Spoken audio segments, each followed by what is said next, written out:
Hey everyone, welcome back to another video. In this video guys, I'll show you how can you easily add 360 degrees photos to Google Maps. So follow up with me and let's jump right into it. First, let's get something out of the way. Open your store to make sure we have the Google Maps application updated to the latest version for everything to work smoothly. After that, I open Google Maps. I wait for it to load up, and here you must know that you cannot add any type of photos to a random place.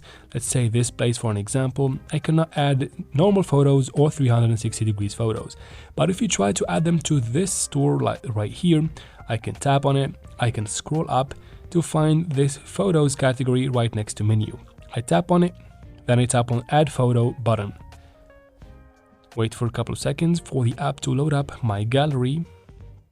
And once it does, I just will have to find the 360 degrees photos. As you can see, I don't have any, but once you find them, you can just tap on them and then you tap on post in the top right corner and they will show up next to these photos that are already existing in this listing. And that is basically, guys, how can you add 360 degrees photos to Google Maps. I hope this video was helpful. If it was, please like and comment down below. Don't forget to subscribe for future videos like this one. And as always, thank you very much for watching and see you in future videos.